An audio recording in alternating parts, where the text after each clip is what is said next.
are here in Omaha, Nebraska at the Berkshire Hathaway Annual Shareholders Meeting, which is really more like a big convention and financial love fest. Family reunion. Big family reunion. And with us seated in the seat of the new BYD K9, I believe. It's called the eBus. The eBus. 12 meter long. About 12-meter long bus, sits anywhere from 40 to, if you want to cram them in, 60 people. So, and he's going to talk a little bit about us, about BYD America, okay, and what it is, and what their hopes and aspirations are. So, first of all, welcome to EV World, Michael. It's a pleasure. Thank you.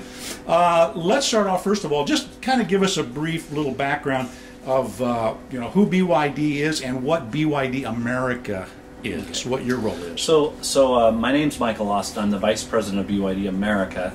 BYD was founded in 1995.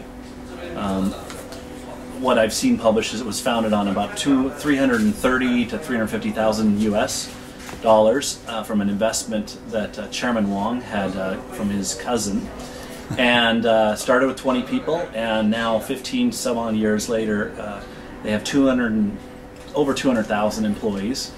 And Chairman Wang is one of the richest men in China, if not the richest. He's been the rich. It fluctuates. Right. It fluctuates, when his stock's up, he's the richest man in China. Right. Wonderful man, materials research scientist, fabulous. I met him about 12 years ago while I was working for Motorola, and began sourcing batteries from BYD initially, and expanded into cell phone manufacturing for Motorola, and grew into that business, and about 5 years ago joined BYD as the Vice President of BYD America. BYD America was established in 1999 in Chicago, and supported a lot of engineering companies like Motorola, and we would put engineers on site to do joint research and development. And this is all basically around small cell phone type batteries, things like that. Basically around portable electronics. Right. And supported a lot of components too. About 70% of the razors that Motorola shipped to the market were built by BYD, and badged, and obviously the software was flashed by Motorola. Right. So big electronics manufacturing services partner. And the ambitions of BYD America was to expand into new energy. So leverage this framework of new energy and IT component into new businesses. A lot of ODM business where we're doing products for iPad and iPod, mechanical components as well as laptop components, and then expand into again non-branded products. We had our solar panels brought to the U.S. We have CE, CEC, and UL approvals on our solar panels, but we were labeling them under private labels. If you look on the CEC listing, it does list BYD panels, but you won't find a BYD distributor selling solar panels or... So when did you start doing the solar panels? Solar is about 2.5, 3 years ago. Okay. We got CEC approval last year. LED lighting we launched. We're launched predominantly in China, selling through Sam's in China, Sam Club, and Walmart. In the U.S., BYD has yet to launch some of these green products, and that's really what BYD America's ambition is to expand our retail offerings of green products. The vision has grown as BYD's expanded, and the vision is also grown when we started manufacturing automobiles in 2003 in China. So last year, I think BYD sold 560,000 vehicles. Not electric vehicles. These were small engine vehicles, fuel-efficient vehicles in China. And China is a burgeoning market for vehicles. And what Chairman Wang envisioned was to begin to migrate to electrified transportation. And his vision wasn't just to flood the market with electric vehicles. He recognized that it's kind of a transference of tailpipe emissions to coal emissions, and in China maybe not the cleanest coal emissions. So it wasn't solving the pollution problems he wanted to solve. So he really wanted to look at more energy generation. So looking at BYD more as an energy company, but a green energy company. So the solar investments were around creating a renewable power generation source, and then using scaled up batteries, these iron phosphate batteries that he'd invented, that were environmentally friendly, scaling them up to grid level storage, and then storing that solar power and making it a firm capacity, so you could begin to potentially replace baseload generation. Right. So now you have renewable power that's relevant to the grid because it's dispatchable, and you can dispatch it at peak times, do peak shaving. You can store wind at night with energy storage and shift it to the day, again shaving peaks. But with a battery storage piece, it began to make that solar power relevant, and then responsibly using that power in electric vehicles or electrified public transportation, like the electric bus we're in now, as well as e-taxis, electric taxis that are running on the streets in Shenzhen, and then eventually consumer electric vehicles. But the vision really was, if we were going to electrify transportation, let's go where most of the pollution is generated. And what they discovered in China was that one bus travels about 300 kilometers, so 190 miles. But an average car only drives for 2 hours and maybe goes, it turned out to be a 30-to-1 ratio in emissions. So one diesel bus was producing 30 times more emissions than a single private car.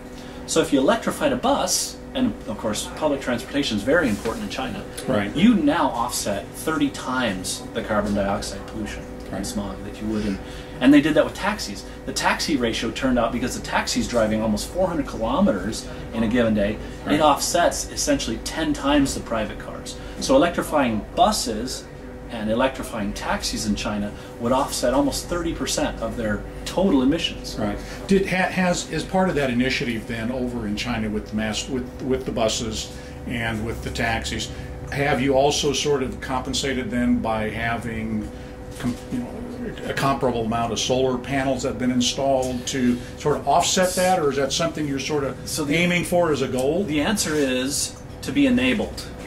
We know that municipalities and communities won't have the funding to move that quickly to renewable generation. But if you build on a platform that is clean energy capable, which electric vehicles are capable of taking an energy source from solar or wind or renewable, then as you change your portfolio, if you change your generation portfolio more to green supply or green sources, that's immediate benefits. Now, there is direct emission benefits from an electrified vehicle. Electric vehicles, even though you're using coal, it's still less impact. The smog content, especially in densely populated systems, it is an improved impact. But BYD sees the electrified transportation as a way to enable clean energies to more capably come into play over time. Which of the markets then? Obviously, you've got a huge, growing, burgeoning economy in China, where standards of living are coming up. People are moving from using mass transit to bicycles to cars, and of course that presents its own set of problems, as the 75-mile traffic jam last summer in Beijing demonstrates. So what I'm saying is that which of these markets, from BYD's perspective, is the more important? The markets abroad from China, or those internal markets, or basically you're going to go where the opportunities are? Yeah, that's a great question. I mean, it really will depend on where opportunities move the fastest. China has very substantial electric vehicle subsidies, as well as in order to limit potential infrastructure problems like the traffic jam you talked about, Beijing has taken steps where they have reduced the number of licenses they will give to cars. Down to about 250,000, something like that. Well, I think it's 20,000 a month, so it used to be 90,000 a month, by a lottery system. However, the lottery does not apply to electric vehicle purchases. So now you've given consumers a clean option to have a vehicle, an electric vehicle.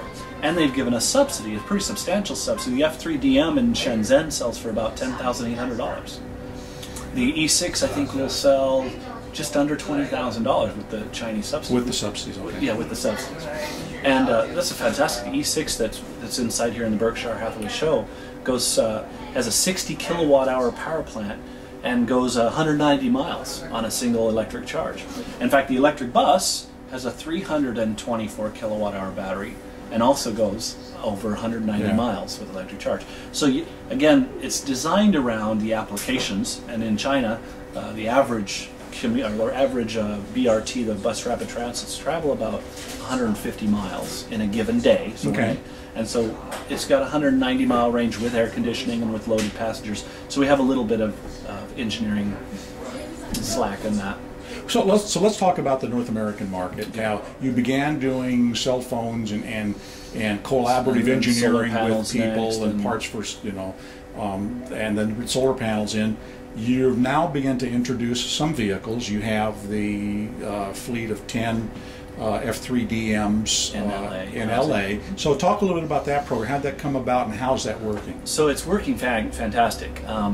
The reason why we wanted to launch our vehicles in the U.S. market is because drivers drive differently in the U.S. market.